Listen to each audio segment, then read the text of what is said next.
that Slade's the band never ever received the musical acclaim they deserved. What's your take? I agree. No, so seriously, you seem to. I think a lot of people. I know exactly what you're saying, and I think a lot of people. A lot of people think that our image overshadowed the music, which, because the image was so powerful, I can understand why. Visually, but I think visually that was part of our attraction as well. So it's a double-edged sword, really. We always set out, especially me and Dave, we always set out, especially to come on stage or come on telly, and on telly especially, as soon as we got on top of the pops, we wanted people the next day in the pubs to be talking about us. And you only do that by hitting them between the eyes when you're on the TV screen. And TV is all powerful. You don't forget, in those days, Top of the Pops was bringing in audiences of 18 to 20 million people a week. And everybody sat round that telly on Thursday evenings when it was on, moms, dads, kids. Some of them you liked the act, some you didn't like the act. You could be on a show with Tom Jones, Ken Dodd, Cilla Black, the Four Tops, the Temptation. There could be any mixture of sort of acts on that show. And everybody sat around the screen. Your dad would be saying, "Look at his fucking hair, get it quick." Can't hear the lyrics to that song. Everybody's been through it with their families. But it was an occasion to sit down and watch Top of the Pops. And Top of the Pops was all powerful. And our image, if we weren't number one in the charts, they'd have us opening the show. Every director that ever was in the history of Top of the Pops, if we weren't number one, they wanted us to open the show, which was a drag for us, really, because when you open the show, Wednesday was the filming day, you'd have to be there at 9 o'clock in the morning for the first rehearsal, because you were opening. You do your sound rehearsal in the morning, camera rehearsal in the afternoon, dress rehearsal at 4 o'clock, and then you do the show on the night.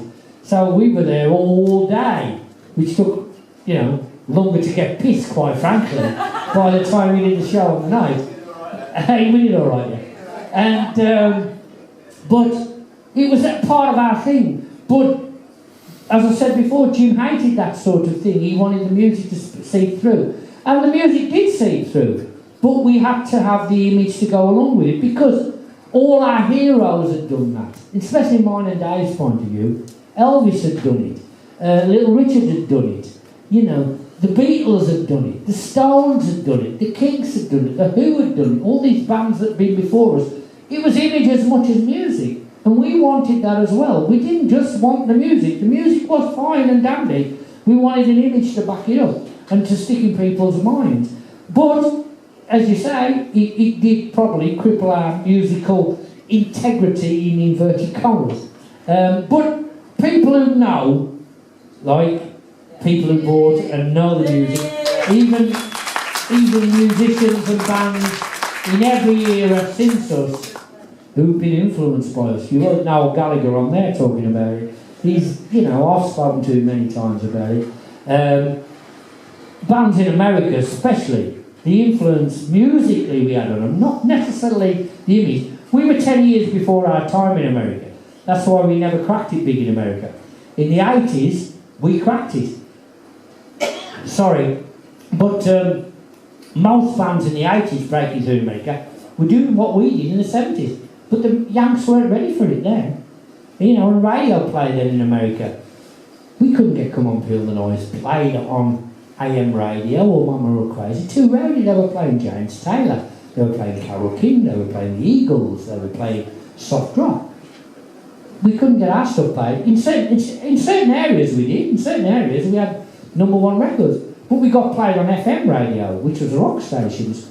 And without a hit single, we could top Philadelphia Spectrum, 20,000 seats. We could top in St. Louis, 20,000 seats. Without a hit record in America, in the 70s. And bands that used to come and see us were influenced by us. We found out since, even somebody like Kurt Cobain used to come and watch us play in Seattle. And that's why he formed Nirvana.